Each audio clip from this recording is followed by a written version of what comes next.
Hi, I'm Michael Brown for RESCU TV, and I'm lucky to be with the beautiful Samantha Wills. How are we? I'm well, thank you. Beautiful as always. Love your Very look. kind. So I'm really excited to find out what is your beauty philosophies and secrets, and also what's in your makeup bag. For sure. So for those that can't see, we've got some beautiful items in here, some YSL, some Chanel, and actually I love this colour. I think that is a stunning blush. It really is. I'm not a huge lots of colour fan on my face, but this one I think just on the cheeks, it just kind of like completes the look. Yeah, I think blush has definitely made a comeback in beauty as well. It definitely has, yeah. So we've got a few things, but we kind of rummaged through your bag and we found 3 things that you're like, okay, yeah, I have all this mascaras and blushes and eyeshadows, but these 3 are the ones that I would probably have there every day. Yes. So do you want to tell us about these? Absolutely. Well, number 1, this is so cliche, but water. I love it. This is Samantha Wills from Mount Franklin. So it's, and you know what? You can buy this anywhere, not just at David Jones or Myer or one of those. This is everywhere at the moment.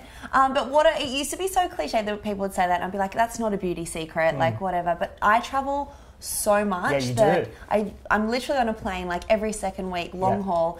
And I think that water for me, like when I really started investing in, and not just drinking when you're thirsty, because by the time you're thirsty, you're already dehydrated. And I could noticeably see a change in my skin when I really invested in this as a regime. Yeah, so, I mean, I used to travel a lot for my old work, and even now, like there's shoots and times where you get up so early, so it changes your routine. I mean, you based in New York and coming to Australia so much and everywhere else. And just the different time zones, and I mean, even if you don't travel, water definitely is the cheapest and the most effective beauty product. So you don't have to spend money, ladies. It's all in the water. That's true. Amazing. And what else do we have? So my other one is SK2 Facial Treatment Essence. Now, I started using this not that long ago, and the one reason that I purely believe that this truly works is I get my makeup done a lot for PR things that I'm doing. And I've never been told I've had bad skin, but I started, thank you, I started to get told by makeup artists that I have amazing skin. So that was something for me that I'd never ever been told in my entire life, and it truly was. It's a good thing to be told. Absolutely. And I was, it was very flattering, but it was since I started using this, and it was literally just popping it on, and it kind of like reduces pore size, and it happens, you know, over it's a beautiful brand. It's a beautiful brand, but yeah, that was the biggest factor for me when people started commenting on it that way. And that's the thing, people might say to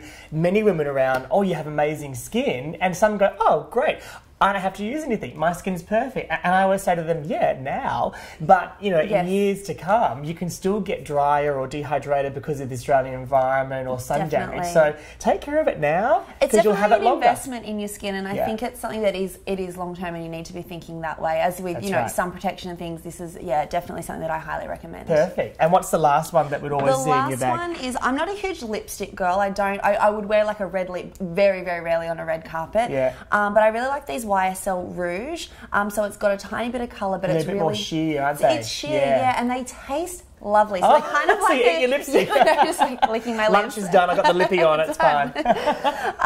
So yeah, I use this all the time over like a nude lip. It's got a kind of a pink blush to it, but I really like these. Beautiful. Yeah, she is good, because if you don't want that, you know, real pigmented look, you can still buy a red or even a purple or a bright pink, but in a sheer version, it just gives that soft hue, which is amazing. Pop it over lip balm, really easy.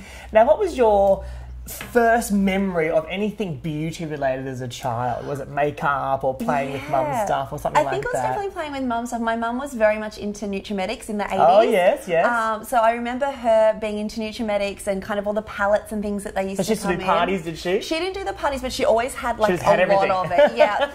And then I think she definitely, and she still is, and I think that from what she had, then I think when I started, you know, in late primary school or high school, and you have to start thinking about some kind of routine. I had a play, but she got me remember the apricot beauty bar? And that's the beautiful smell. I remember my older cousin had one, and then I was like, I want one of those. I remember girlfriends of mine, because I was a dancer growing up, so I was around girls a lot. And they'd always have the Nutrimetics silver bar. Such a staple. So that's my earliest memory. And what about maybe an icon? Like, you know, someone that you've either looked up to in beauty, or even a celebrity that's kind of now and present.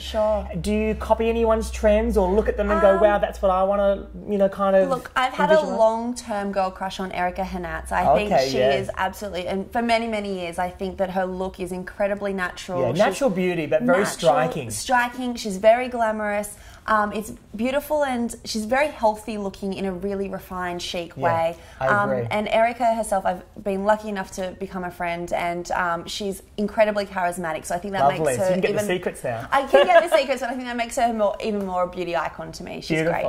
And what about when you're off duty? I mean, you know, you're a jewellery designer, you're busy, you've got events, you've got launches, you're based in New York. What about those days when you may be creating new styles and, new jewellery, but even just, days off? Like, what do you do with your beauty look? Is it change? I definitely don't wear as much makeup. If I'm doing media and things, I'm definitely a lot more made up. And I think the older I get, the less makeup I wear just day to day. I might just do a really simple bronzer just to kind of highlight the cheekbones, a mascara. Is that because you're, sorry to interrupt, is that because you're more comfortable within yourself? Because I think as we get older, sometimes we think, you know what, don't really need it. I'm happy with myself. I mean, you get to know yourself better. I think that you're a lot more comfortable in your own skin, and I think you just, I don't know, like it's a feeling too, like you don't want so much makeup caked on just day to day. So yeah, it's definitely a lot more natural. I spoke to a makeup artist recently that is based in New York, and he was out here doing some work, and he did say to me that he finds Australian women do put on a lot of foundation compared to other markets. So it's quite interesting. So I think it's a good thing,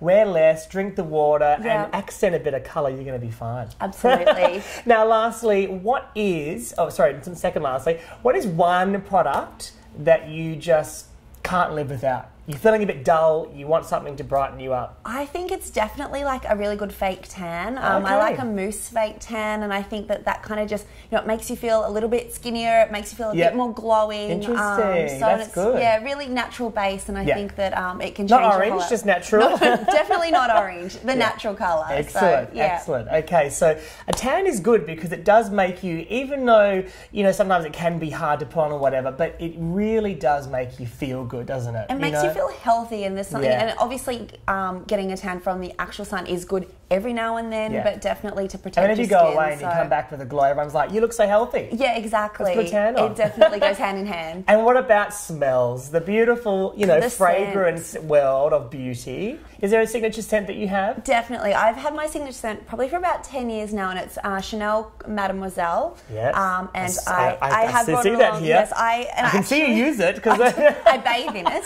Amazing.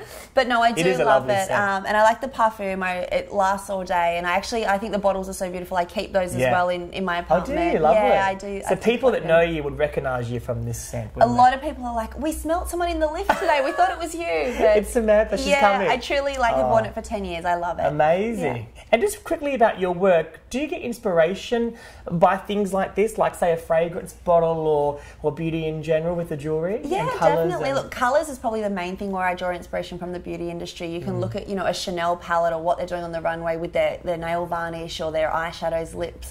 That will be the fashion palette for the following season. So it's so good. It's a really good beauty is everywhere in all different ways. It affects everything. Thank you so much for being here for the Beauty Bubble, and thank you as well at home.